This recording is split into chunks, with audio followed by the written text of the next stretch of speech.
जी अस्सलाम वालेकुम काबिल एहतराम नाजरीन। आज हम आपको बताएंगे कि बैंक आपके अकाउंट से ये कम रमज़ानुल मुबारक को ज़कात क्यों काटता है, और अगर आप इसको ख़त्म करवाना चाहते हैं तो ये कैसे ख़त्म होगी, और इसके लिए जो सीज़ेड फॉर्म होता है ये आपको कहाँ से मिलेगा, कितने का मिलेगा, और ये फॉर्म होता क्या है। अच्छा, शुरू करने से पहले मैं आपको ये बताऊं कि ज़कात साहब हसीयत जो लोग हैं उनके ऊपर फ़र्ज़ है, उसमें किसी किस्म की दो राय नहीं है। लेकिन बहुत इंपॉर्टेंट है कि साहिब हसीयत कौन होता है, और इसके अलावा अगर उसने ज़कात देनी है तो उसका एक बाकायदा इस्लाम में सर्कल है कि पहले जनाब ये लोग मुस्तक होंगे, उसके बाद दूसरे स्टेप पे ये लोग होंगे, और जो बैंक से ज़कात डिडक्शन होती है या बैंक आपके अकाउंट से ज़कात काटता है, तो उसकी एक मिसाल मैं अपनी अपनी लाइफ की देता हूँ। नाज़रीन, ये तकरीबन 2010 या 11 की बात है कि मैंने डिपार्टमेंटल लोन अप्लाई किया था। कुछ घर में कंस्ट्रक्शन के मामलात थे, और मैं सैलरी अकाउंट था, ज़ाहिर है सेविंग था, तो कुछ तनख्वाहों के पैसे जमा हो रहे थे, और ये अमाउंट तकरीबन लाख से ऊपर थी। उस वक़्त की बात है, 10-11 में लाख रुपया जो है अच्छी खासी वैल्यू रखता था।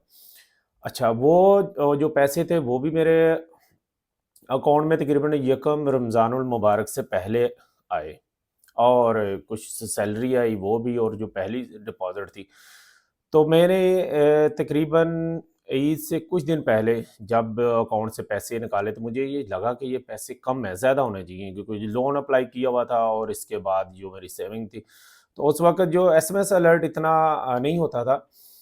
तो बैंक स्टेटमेंट में मुझे ये हुआ कि जनाब ये पैसे आए, और उसमें इंटर बैंक जो फ़ीस थी वो इतनी कट गई, ठीक है, समझ में आने वाली बात थी। इसके बाद ये टोटल हुआ, उसमें आई थी जनाब ज़कात, है इतनी कुछ 10-15 हज़ार रुपए जो भी ज़कात थी। अब आप देखेंगे डिपार्टमेंटल लोन जो लोग जॉब करते हैं या जिन लोगों ने लिया होता है, आपको पता है कितनी क्रॉसपॉन्डिंग, कितनी डॉक्यूमेंटेशन के बाद अप्रूव होता है और मिलता है, और उसमें फिर ये लोन और लोन में ज़कात कट जाना। तो मैंने उस वक़्त मास्टर तो इस्लामिक स्टडी में पढ़ा हुआ था, और मुझे अच्छी तरह सारे स्टेप याद थे कि ज़कात किन के ऊपर वाजिब है, और अगर देनी भी हो तो कैसी चीज़ होनी थी। लेकिन अफ़सोस के साथ मुझे ये ज़ियाउल हक साहब का जो ऑर्डिनेंस था 1980 में, जो बैंक्स में उन्होंने एनफ़ोर्स किया होता, इसके बारे में मुझे मालूम नहीं था। होना तो यही चाहिए था कि मास्टर्स इस्लामिक स्टडी में ये जनाब भी पैरा लिख देते कि जनाब हमारे इस्लामिक रियासत में ये वाला लॉ इन फ़ोर्स है। तो मुझे बड़ा दुःख हुआ। बैंक मैनेजर साहब ने, मैंने कहा यार ये सारी चीज़ें आपने ऐसा क्यों किया? उसने कहा भाई ये कानून है, ये पढ़ ले, ये है। तो आपने बचने के लिए ये फ़ॉर्म होता है सीज़ेड 50। तब मुझे पहले दिन मुझे अच्छी तरह याद है, वो बैंक का मंज़र अभी तक याद है कि सीज़ेड 50, उस वक़्त मैंने ये लफ़्ज़ सुना था। फिर मैं गया और फ़ॉर्म फ़िल किया और ये जमा करवाया। तो नाज़रीन, आप ये देखें कि ये कानून मुझे नहीं लगता कि इस ऑर्डिनेंस का इस्लाम से कहीं दूर-दूर से भी वास्ता है। दूर-दूर से भी, करीब से नहीं, दूर से भी वास्ता है कि बैंक में आपका पैसा है, इसमें तो कशोटी है ही नहीं है कि इस बंदे का ज़ाती पैसा है, लोन लिया हुआ है, वो कमेटी एडमिन है, कमेटी एडमिन है, फ़र्ज़ करें जैसे हमारे पाकिस्तान में बहुत ज़्यादा रिवाज है कि कम कमेटियाँ डालते हैं। अब कमेटियाँ डालने वाला बंदा ज़्यादातर यही करता है कि वो सारे उसके अकाउंट में पैसे ट्रांसफ़र कर देते हैं, और उसके अकाउंट में एट द एंड जमा हो रहे होते हैं, और जो जमा होते हैं फिर देना होता है। तो वो तो बेसिकली उतना मकरूज़ होता है, या लोन भी लेता है, डिपार्टमेंटल लोन हो, कोई भी लोन हो, तो उसने बेचारे ने अपनी सैलरी से वो कटिंग वापस करनी होती है। तो ये किसी भी सूरत ज़कात के साहिब हैसियत के ज़ुमरे में आता ही नहीं है। फिर अगर पैसे आ भी जाते हैं तो साल का गुज़रना होता है। और जनाब, जब आपने ज़कात देनी है तो इस्लाम में बड़ा वाज़ेह है कि सबसे ज़्यादा मुस्तहिक़ आपके जो करीबी रिश्तेदार हैं वो हैं। करीबी रिश्तेदारों में फ़र्ज़ करें आप कराची रह रहे हैं, और आपका जो एक जो रिलेटिव है वो चित्राल में रहता है, दीर में रहता है, तो वो पहले मुस्तहिक़ होगा, और ठीक है, आप उसको जनाब देंगे क्योंकि आप रिश्तेदार हैं। इसके बाद आपके मोहल्ले के लोग, आपके पड़ोसी, आपके गाँव के, इस तरह एक सर्कल है। जैसे आप ऑनलाइन गाड़ी कराएँ तो वो जो मैप है, एप्लीकेशन आपने देखा होगा, वो सबसे पहले आपके करीबी जो टैक्सीज़ वाले होते हैं उनको मैसेज भेज रहा होता है कि ये बंदे ने यहाँ से जाना है, तो वो सर्कल बढ़ता जाता है। तो सेम लाइक ये ज़कात का भी एक सर्कल है, इसी तरह इस्लाम बड़ा माशाल्लाह एक एहसन तरीका है। तो ये बैंक में तो ऐसा कुछ भी फ़ॉलो अप नहीं होता, और ये तो छोड़ ही दें ना, वो कहाँ यूज़ होती है, क्या मामलात हैं। इस लिहाज से जनाब ये बिल्कुल ही गलत जो तरीक़ाकार है।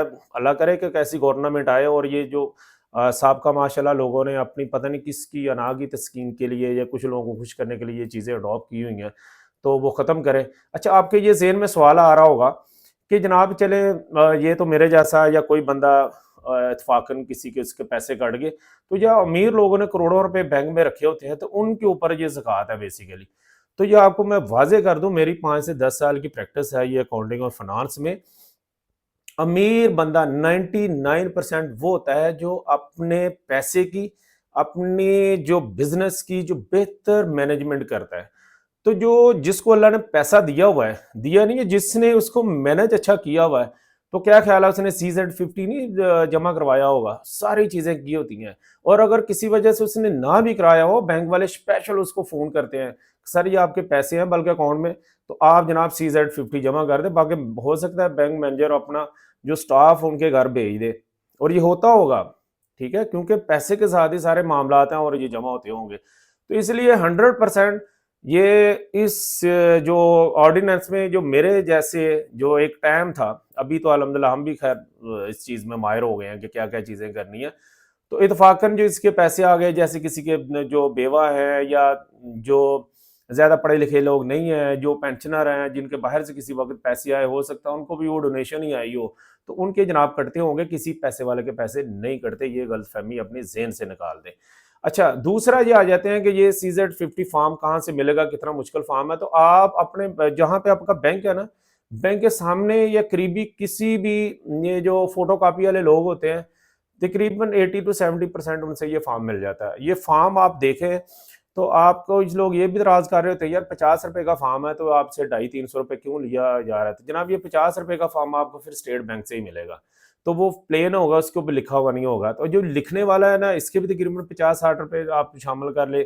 फिर ये अटॉर्नीज़ हैं, ये बाकायदा इन लोगों ने गवर्नमेंट से लाइसेंस लिए होते हैं, जिनकी ये स्टैंप लगी हुई है, जिन्होंने आपका जो ओथ पे सिग्नेचर करने हैं, तो तकरीबन ये 50 या 100 रुपए जो दुकानदार है इनको ये कमीशन देता है, जिससे स्टैंपिंग वगैरह तैयार करके पूरा रेडी फार्म उसने रखा होता है। और अपनी भी उसने ज़ाहिर है कि 20, 30, 50 रुपए कमीशन रखनी है, तो ये करके तकरीबन आपको फार्म इस वक्त मेरे ख्याल में 300 से लेके 500 के दरमियान पड़ेगा। तो अगर आपके कहीं घर के पास या जहाँ पे आप बैंक में ये जमा करवाना चाह रहे हैं, वो कचहरी करीब है, तो वहाँ से आपको बनिस्बत कम रेट में पड़ेगा, क्योंकि वहाँ पे कॉम्पिटिशन है, हर दूसरे बंदे ने फॉर्म रखा हुआ था, क्योंकि लॉयर्स और ये सारे मामलात वहाँ पे करीब होते हैं, नहीं जाना पड़ता। तो ये फॉर्म जनाब आप जमा करवा दिया करें।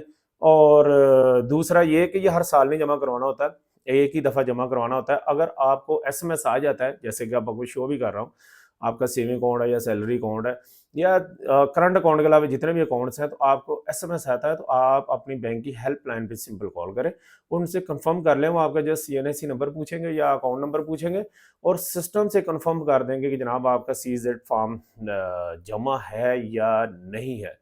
अगर ये जमा नहीं होगा, अपडेट नहीं होगा, तो जनाब खामखा पैसे आपके ज़कात के आप एलिजिबल हैं या नहीं है। वो लास्ट टाइम जो रेशियो थी 1,70,80,000 के करीब थी, इस दफ़ा भी उम्मीद है 1,80,000 के करीब होगी। इस लिमिट से अगर ऊपर आपके पैसे होंगे तो जनाब उसमें ज़कात कट जाएगी। तो अब बाकी आप बेहतर फ़ैसला कर सकते हैं कि ये कटनी चाहिए या नहीं कटनी चाहिए। मेरी अगर बात अच्छी लगी हो तो दूसरों के साथ ज़रूर शेयर कीजिएगा, अगर बुरी लगी हो तो मुझे ज़रूर बताइएगा। अपना और अपने से वाबस्ता उम्मीदों का बहुत ज़्यादा ख्याल रखिएगा। अल्लाह हाफ़िज़।